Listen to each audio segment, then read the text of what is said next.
अस्सलाम वालेकुम viewers, welcome back. हमेशा की तरह स्क्रीन के ऊपर आपको मेरा फेसबुक, गूगल, ट्विटर, यूट्यूब का लिंक नज़र आ रहा होगा और साथ में मेरी ब्लॉग एड्रेस भी नज़र आ रहा होगा। ठीक हो क्या? तो आप इनमें से किसी पे भी मुझे फॉलो कर सकते हो। अब चलते हैं अपने टॉपिक की तरफ। टॉपिक है हमारा आज माइक्रोसॉफ्ट एक्सेल 2013। जी हाँ, माइक्रोसॉफ्ट एक्सेल 2013। ठीक है, 2010 में हमने पाइवट टेबल को बेसिक में देखा था। अब माइक्रोसॉफ्ट एक्सेल 2013 में हम इसको क्या करेंगे, डेप्थ में देखेंगे। और ये लेक्चर नंबर हमारा होगा 21। और मैं कोशिश करूँगा 7 से 8 लेक्चर के अंदर मैं इसको क्या करूँ, पिवट टेबल को ख़त्म कर दूँ। ठीक हो गया। तो अब चलते हैं हम अपने लेक्चर की तरफ। मैं यहाँ से इसको एंड करके क्लोज़ करता हूँ। तो ये देखिए, ये मेरे पास डेटा है। पिवट टेबल बनाने के लिए सबसे पहले आप याद रखें कि अगर देखें मैंने यहाँ पे इंसर्ट की रो, सही है, तो ये बीच में क्या आ गया, ब्लैंक स्पेस आ गया। तो ब्लैंक स्पेस कहीं पे नहीं होना चाहिए, ना रो में होना चाहिए ना कॉलम में होना चाहिए, वरना जहाँ पे ब्लैंक स्पेस होगा सिर्फ उसके ऊपर वाला डेटा ये लेगा और बाकी डेटा नहीं लेगा। ठीक हो गया। तो मैं यहाँ से इसको डिलीट कर देता हूँ दोबारा से। अब देखें, सबसे पहले आपके पास ब्लैंक स्पेस नहीं होने चाहिए। दूसरी चीज़, जब भी आप अपना डेटा लिखो उसको एक टेबल के फॉर्मेट में ले आओ। मैं आप लोगों को पहले बता चुका हूँ कैसे टेबल के फॉर्मेट में आता है। आप टैग सारा का सारा लिखें, ठीक है, और फिर यहाँ पे ये देखें फॉर्मेट एज टेबल, और यहाँ से किसी भी उसको फॉर्मेट में आप अप्लाई कर दें। ठीक हो गया। जब ये उसके बाद ये क्या हो जाएगा, कन्वर्ट हो जाएगा टेबल के अंदर। ठीक है, ये दो काम हो गए। उसके बाद आपने क्या करना है, पिवट टेबल बनाना है। उसके लिए अपना कर्सर कहीं पे भी रखें अपने टेबल के अंदर। उसके बाद जाएं इंसर्ट के ऊपर और यहाँ से जाएं पिवट टेबल के ऊपर। ठीक है, मैंने पिवट टेबल को क्लिक किया, ये डायलॉग बॉक्स मेरे सामने ओपन होके आ गया। इसमें हमने देखा ऑटोमेटिक इसने टेबल को सिलेक्ट कर लिया। यहाँ पे ऑलरेडी सिलेक्टेड है न्यू वर्कशीट, तो हमारा जो पिवट टेबल है वो नई शीट के ऊपर अप्लाई होगा। तो मैंने यहाँ से कहा ओके, तो ये एक नई शीट मेरे पास बन गई है और इसमें पिवट टेबल भी हमारे पास जनरेट हो चुका है। सिंपल हमने क्या करना है, फील्ड्स को सेट करना है। तो वो किस तरीके से करेंगे, ये देखिए मैंने क्वार्टर को पकड़ा और मैं क्वार्टर को उठा के रो में ले आया। तो ये देखें रो हमारी क्या हो चुकी हैं, सेट हो चुकी हैं। अब मैंने डिपार्टमेंट को उठाया और कॉलम में रख दिया। अब देखिए मैंने रो और कॉलम दोनों सेट कर चुका हूँ। अब मुझे डेटा चाहिए जो इन साइड पे आए, तो मैंने सेल्स को उठाया और यहाँ पे वैल्यूज़ की जगह पे ले आया हूँ। ठीक है, तो ये हमारा पिवट टेबल जनरेट हो चुका है, इसकी फील्ड भी सेट हो चुकी हैं। ठीक हो गया। अब अगर मिसाल के तौर पे आप एकदम इससे न्यू है, मैं इस शीट को ही पिवट टेबल वाले को डिलीट कर देता हूँ यहाँ से। ओके, अगर आप बिल्कुल न्यू हैं, आपको समझ नहीं आती पिवट टेबल कैसे बनाया जाता है या क्या है, तो आप उसके बने बनाए टेम्पलेट्स को भी यूज़ कर सकते हो। ये देखिए इंसर्ट पे आएँ और ये आ रहा है रेकमेंड पिवट टेबल। जैसा आपने इसको क्लिक करना है और ये देखें यहाँ पे आपको ये इसका प्रीव्यू दिखा रहा है। यहाँ पे देखें इसने रो लेबल में क्या किया है, हमारे जो डिपार्टमेंट हैं वो सेट किए हैं और सेल्स की जो अमाउंट है हमारा ये वाला, ये उसने सेट करके नीचे ग्रैंड टोटल कर दिया। दूसरा है जिसमें देखें इसने सेम वही चीज़ है, लेकिन इसमें इसने यहाँ पे क्या किया है, सम किया है क्वार्टर्स का, सेल के बजाय क्वार्टर का सम कर दिया। ये देखें, ये है जो मैंने अभी अभी जनरेट किया था, ये बिल्कुल वैसा ही है हमारे पास। ठीक है, तो मैं इसको सेलेक्ट करता हूँ और ओके करता हूँ। तो ये देखें ये सारा का सारा टेबल मेरे पास बना बनाया आ गया। अब पिवट टेबल का आपको सबसे बड़ा बेनिफिट यही होता है, आपको चीज़ें डिलीट नहीं करनी पड़ती, आपको क्विक जो है समरी आप जनरेट करते हो, चाहे वो डिपार्टमेंट के लिहाज से हो, चाहे सम करना हो किसी चीज़ को। ठीक है, रो को सेट करना हो, ये सारा का सारा आपको कोई चीज़ डिलीट नहीं करनी पड़ती। आप और इसको क्विकली जो है सम कर सकते हो, डेटा को एनालाइज कर लेते हो क्विकली, जिसको हम कहते हैं ना एनालाइज करना, वो करते हो। ठीक है, अब इससे क्या मुराद है क्विकली से? अब देखिए मुझे यहाँ पे सेट करना है कि हर क्वार्टर पहले आए, उसके बाद हर क्वार्टर का डिपार्टमेंट आए, फिर दूसरा क्वार्टर आए, फिर डिपार्टमेंट आए, फिर तीसरा क्वार्टर आए, फिर डिपार्टमेंट, और इसी तरीके से चौथा क्वार्टर और डिपार्टमेंट।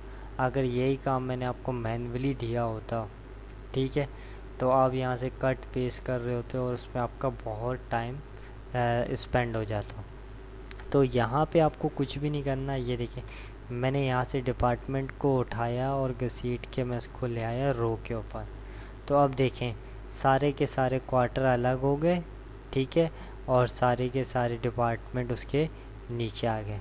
अगर मैं डिपार्टमेंट को पकड़ के ऊपर कर देता हूँ तो ये देखिए सबसे पहले डिपार्टमेंट आ रहे हैं, फिर उसके क्वार्टर आ रहे हैं।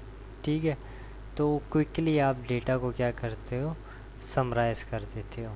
मैं दोबारा से इसको नीचे ला रहा हूँ, डिपार्टमेंट को क्वार्टर्स को ऊपर लेके जा रहा हूँ। अब सबसे पहले मैं आपको चीज़ बता देता हूँ, ये जो 3 ऑप्शन यहाँ पे आ रहे हैं, पहला है फील्ड लिस्ट। ये जो आपके सामने चीज़ आ रही है, ठीक है, इसको कहते हैं हम फील्ड लिस्ट।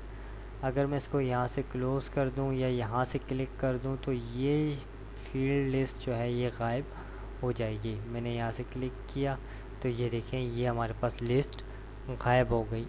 अब इसको कैसे लाना है, ठीक है, दोबारा इसी को क्लिक कर दें, ठीक है, तो ये रिटर्न हो जाएगी। एक चीज़ याद रखिएगा कि ये जब आपका कर्सर पिवट टेबल के अंदर होता है तो ये एनालाइज का मेन्यू जो है आपके सामने अपीयर हो जाता है। जब ये अपीयर हो जाता है तो फिर ये ऑप्शन आपको नज़र आते हैं। तो ये देखिए अगर मैं यहाँ से क्वार्टर्स को बंद करूँ, ठीक है, ये देखिए एक माइनस का बटन नज़र आ रहा है और प्लस का बटन नज़र आ रहा है। ठीक हो गया। तो अगर आपको ये बटन हाइड करने हैं तो आप इस बटन को क्लिक कर दो, तो ये देखो ये सारे के सारे बटन यहाँ से हाइड हो चुके हैं। दोबारा क्लिक करेंगे तो ये बटन अपीयर हो जाएंगे। ठीक हो गया। तीसरा है फील्ड हेडर। इसको मैं सबसे पहले जो है डिपार्टमेंट को अपनी जगह पे ले आता हूँ ताकि मैं आप लोगों को समझा सकूँ। ये देखिए यहाँ पे आ रहा है रो लेबल और यहाँ पे आ रहा है कॉलम लेबल। ठीक है, तो ये जो है हमारे पास ये है फील्ड हेडर। अगर मैं इसको यहाँ से क्लिक कर दूँ तो वो देखें मेरे पास फील्ड हेडर गायब हो गए हैं। ठीक हो गया। दोबारा क्लिक करता हूँ तो ये देखें ये मेरे पास दोबारा ये अपीयर हो चुके हैं। अब मिसाल के तौर पे मुझे क्या है यहाँ पे एविएशन और मेडिकल और साथ में मैं कहता हूँ टॉयज़, ठीक है, इन 3 का ही डेटा मुझे चाहिए, बाकियों का डेटा नहीं चाहिए। तो उसके लिए मैं यहाँ से इसको डिलीट नहीं करूँगा कॉलम को, बल्कि इसको फ़िल्टर करूँगा। देखिए मुझे डिपार्टमेंट को फ़िल्टर करना है तो मैं यहाँ पे आया और यहाँ से चेकआउट आया, मैंने कहा एविएशन मेडिकल टॉय, तीनों को सिलेक्ट किया और फिर यहाँ से ओके कर दिया। तो अब देखें मेरे पास ये तीनों फील्ड्स आ रही हैं। यहाँ पे ये छोटा सा आपको निशान नज़र आ रहा है, इसका मतलब इसके ऊपर कॉलम लेबल के ऊपर फ़िल्टर लगा हुआ है। दूसरा यहाँ पे देखेंगे आप डिपार्टमेंट के अंदर तो यहाँ भी आपको पता चलेगा कि इसके ऊपर फ़िल्टर लगा हुआ है। तो मैं यहाँ पे ऐसा करता हूँ मल्टी फ़िल्टर लगा लेता हूँ। ये देखिए क्वार्टर वाले को खोलता हूँ और यहाँ से मैं कहता हूँ मुझे पहला और दूसरा जो है क्वार्टर ही देखना है और मैंने यहाँ से इसको ओके कर दिया। ठीक हो गया। तो आप इस तरीके से इसको क्या करते हो, क्विकली सही है डेटा को एनालाइज करते हो। यही अगर काम मैन्युअली करना हो तो उसमें बहुत ज़्यादा टाइम लगेगा। तो अब मैं यहाँ से क्या करता हूँ, सिलेक्ट ऑल कर देता हूँ, ओके, फिर इसको यहाँ से भी इस फिल्टर को ओपन करके और यहाँ से इसको सिलेक्ट ऑल कर लेता हूँ। ठीक हो गया। फिर मैंने यहाँ से इसको ओके कर दिया। ठीक हो गया। तो अब ये देखें सारा का सारा डेटा हमारा नॉर्मल हो चुका है। ठीक हो गया। अब देखें मेरे पास इसी तरह का एक और डेटा है, ये मैंने अलग से बनाया है, जिसमें मैंने ईयर, क्वार्टर, रीजन और कस्टमर लिखा है। मैंने इसको भी टेबल की सूरत में फॉर्मेट दिया हुआ है इसको, टेबल वाला। अब मैं आता हूँ इंसर्ट पे और यहाँ से कहता हूँ पिवट टेबल और यहाँ से इसको ओके कर देता हूँ। अगेन ये देखिए, यहाँ से मैं रीजन को उठाया, मैंने रो में रख दिया, ठीक है, और क्वार्टर्स को मैंने कॉलम में रख दिया, और कस्टमर को मैं ऐसा करता हूँ फ़िल्टर में रख देता हूँ, और ईयर्स को जो है मैं यहाँ पे वैल्यू में रख देता हूँ। ठीक है, ये मैंने अपने पास से एक डेटा जनरेट किया था, वैसे वैल्यूज़ को मुझे ईयर में नहीं रखना चाहिए था, तो यहाँ से मैं इसको वैल्यू में जो ईयर्स था उसको घसीट के मैं यहाँ रो में ले आया। ठीक है, कस्टमर को मुझे रखना चाहिए था वैल्यू पे, ठीक है, ओके किया मैंने। तो ये देखें, ये मेरे पास क्विकली डेटा एनालाइज हो गया। ठीक है, तो इस तरीके से आप क्या कर सकते हैं, पिवट टेबल को यूज़ कर सकते हैं। ठीक है, तो आज एक छोटी सी क्लास थी जिसके अंदर मैंने आपको कुछ ऑप्शन बताए, फ़िल्टर का बताया, पिवट टेबल का बताया और रेकमेंडेड पिवट टेबल का बनाया।